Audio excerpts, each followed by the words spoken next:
that the person who agrees with you 80% of the time is a friend, not 20% an enemy. So let's hear where the Tea Parties disagree. And later, Ron Paul's son, Senate candidate Dr. Rand Paul, here on his cure for the movement's differences.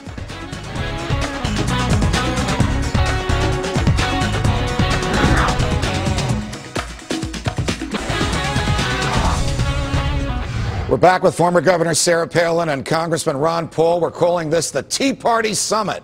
Among some differences in the movement is foreign policy. Social conservatives among the Tea Party movement are generally hawks, and libertarians in the party are much more dovish. Governor Palin, can that be reconciled? Can those in this movement that think we should shoot first before they shoot at us be reconciled with those who think we shouldn't fight any wars unless we're attacked first? Well, I believe that those who think we shouldn't engage in war unless we're shot at first don't understand what Ronald Reagan used to talk about peace through strength, that the best way to avoid a fight is to be prepared for a fight and to be more adamant to win that fight if we were to engage in it than the other guys. So, yeah, there can be reconciliation there if we go back to some time-tested truths that were espoused by Reagan and understand that we need to be prepared to fight. Nobody questions that we need a Department of Defense, and we have to be prepared. Defend our country if we're attacked, like on 9/11. We should defend ourselves. Do we need 900 permanent military installations around the world? No, it's coming to an end. I think this so-called disagreement that you're suggesting is irrelevant because we're broke. And all empires end, and we do have an empire. When you have 900 and some bases, 135 countries, and we're the policemen of the world, that comes to an end when you go broke, and we are broke. So the troops will come home. I'd like to just bring them home and save us from the bankruptcy. But no, they'll come home when the bankruptcy is declared, when the dollar doesn't function, and when there's such turmoil in the financial markets. We will come home. We have legitimate allies, Congressman Paul, that we should be defending overseas because of their closeness to us, because they are democracies, like, say, for example, Israel. No, I'd treat Israel like all the other countries, and I would say that we don't need bases in Germany, the Middle East, Japan, Korea, and they should be friends. We should take the advice of the founders. We should trade with them. We should travel. We should visit, be friends with them, but we don't get involved in their internal or their external squabbles, and we ought to just stay out of it, and it would be the best for America and best for the world. If Israel is attacked, Governor Palin, should we be over there to defend it? I think we should help defend Israel because the strong ally in the Middle East basically is our only ally over there. And for America's best interests, I think we need to be prepared to help defend Israel. I do agree with Congressman Paul, though, when he talks about an uninhibited empire building. No, we cannot engage in that, and our budget is not going to allow us to do that. But responsible engagement in some of these other parts of the world can lead to a safer world, a more peaceful world. As long as people realize that America can lead in this peace effort, and peace through strength, again, is what's going to be needed, I think it's responsible of us to be engaged in some other areas on the globe. Governor Palin, switching gears, is it any business of the federal government if someone were to use a recreational drug in the privacy of their home in such a time and manner as not to harm another individual? Well, if we're talking about pot, I'm not for the legalization of pot because I think that that would just encourage, especially our young people, to think that it's okay to go ahead and use it, and I'm not an advocate for that. However, I think that we need to prioritize our law enforcement efforts, and if somebody's going to smoke a joint in their house and not do anybody else any harm, then perhaps there are other things that our cops should be looking at to engage in and try to clean up some of the other problems that we have in society that are appropriate for law enforcement to do, and not concentrate on such a, relatively speaking, minimal problem that we have in the country. Congressman Paul, should the police be breaking down doors with military equipment and shooting dogs and terrifying children in order to look for a minuscule remnant of marijuana in somebody's pipe in their bedroom? Obviously not. We should legalize freedom of choice. A government can't protect individuals from themselves. We can aim to protect against harm against each other, but not what we do for or against ourselves.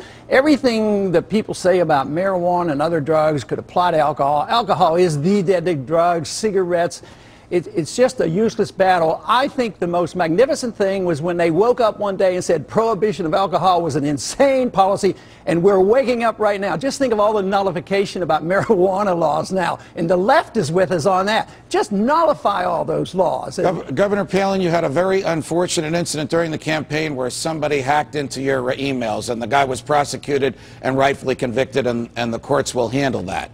Should the government be able to hack into your emails without a search warrant from a judge and on a whim? Absolutely not. No, and that's an indication, those who would advocate for such a thing, an indication of how far we have strayed from our constitutional rights to liberty and freedom, and why we must fight with a unified Tea Party movement to make sure that government never strays that far from our Constitution to think that it's okay to hack into anybody's email, whether you're a government official or not. You know, this was supposed to be the segment on which the Tea Party groups were going to disagree, and we keep finding some common ground. The Patriot Act, that means, which you were one of the few in the House to vote against, does let the federal government hack into people's emails and other private information without a search warrant from a judge. Is the Tea Party movement, Governor Palin, Congressman Paul, and all the other people involved, against that type of invasion of privacy? Well, I don't think the two of us can speak for the whole Tea Party movement, but I think the Tea Party movement, if they're smart, they're going to get on board and saying, yes, we don't want our private email hacked into, which means that we aim to repeal the Patriot Act. So I think the people are waking up to this. Too much government, too much invasion of our privacy, too much control, and we need to repeal the whole mess. Like any family, the Tea Party has some differences. And speaking of family, joining the conversation is one of the first big victories for the movement. Congressman Paul's son, Dr. Rand Paul, is here. He's the Republican candidate for the Senate from Kentucky, and he joins us right after this on the Tea Party Summit.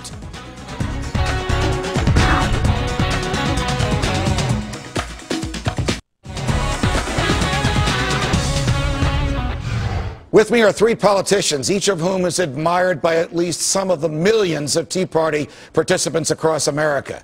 Congressman and Dr. Ron Paul, former Alaska Governor Sarah Palin, and joining us now is Dr. Paul's son, Republican candidate for Senate from Kentucky, Dr. Rand Paul. Dr. Rand Paul, it is a tricky balancing act, is it not, for you to bring social conservatives and libertarians, those people whom your father has stirred the pot with, together behind your campaign? How do you do it? Well, the interesting thing is I don't find that there's that much friction. When people ask me what's the Tea Party about, I say the top three issues are the debt, and the debt. It's all about government overspending.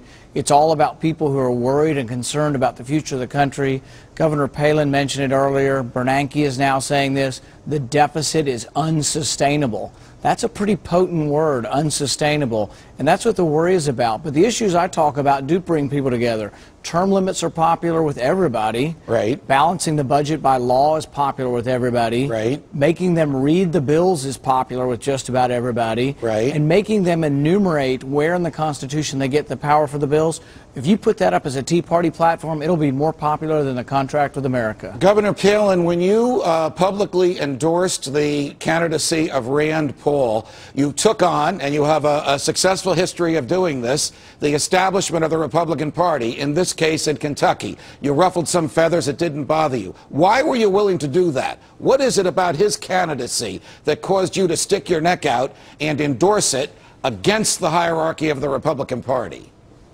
Well, first I want to say hello to Rand and to remind him that, yeah, it's a double-edged sword, isn't it, if my name gets attached to your candidacy. And here you are being misconstrued by the lamestream media, and they taking things out of context when you want the opportunity to further explain your positions. And when I've seen this lately, I've just wanted to say, welcome to my world, Rand. But bless your heart, you're doing great. And he's willing to put it all on the line, Judge. That is why I respect and endorse Rand Paul.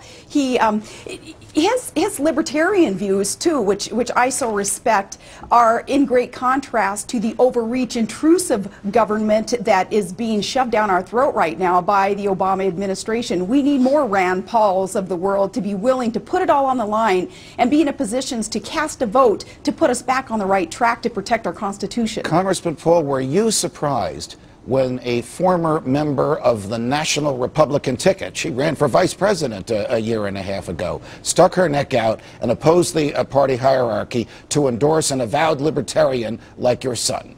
5 years ago, I'd have been totally shocked. I wouldn't have believed it. Today, things are changing. I've sort of anticipated, but I was still pleasantly surprised when she did it, and it made a big difference. So that's very good. One of your colleagues, Congressman Dana Rohrabacher, a Republican from Southern California and a former speechwriter for Ronald Reagan, recently said that almost all Republican members of the House of Representatives now believe the Iraq War was a mistake. Do you agree with his assessment? And if so, how has there been such a sea change in thinking on the part of Republicans in government? Yeah, I would think that he represents most of the people in Washington, but I think he represents the large majority of the American people. How long do people want to put up with a war that is a no-win war and just goes on and on and on? We've been in Afghanistan even longer. How long is it going to be until the people give up on that? So, no, that the people are really tired of it all. Dr. Paul, what do you tell audiences in Kentucky when they ask you about what should we do with the war? Should we bring these troops home? Should we prosecute them more aggressively? Right. Do we belong there in the first place? I'm not as bold as you or my dad, I think, on some of these issues, but I think there's sort of an in-between. Like, I talked to 100 GIs, and I know Governor Palin's son served in the military over there, but I talked to 100 GIs that were leaving for Afghanistan recently, and I just asked them a simple question. I said, I want to know from you, are we doing a good enough job, fast enough, to turn over patrolling of the streets to the local Afghanis? Just that simple question. Not do we come home precipitously, do we end it, but are we doing a good enough job turning it over to the local soldiers to patrol the streets? Every one of those GIs raised their hands, and their colonel was there with them. And they're patriotic young men, and the balancing act is we do need to support our young men and what they're doing, but at the same time we need to ask, is 10 years not too long for turning the process back over to the local Afghani soldiers? Governor Palin, what argument would you make to suggest the following? The government has to stop printing money. The government can't keep putting us in debt. Debt is going to choke us, because I think Dr. Paul, the candidate for Kentucky Senate, is correct. That unites everybody in the Tea Parties. It sure does. What unites us is this acknowledgement now that we are stealing from the future generations of Americans, this generational theft, which is immoral, it's unethical, it's not right, it should be illegal, that we are stealing opportunities from our children because we are paying for our wants and our needs today, and then we're expecting them to pick up the tab. And that's why fiscal conservatives and social conservatives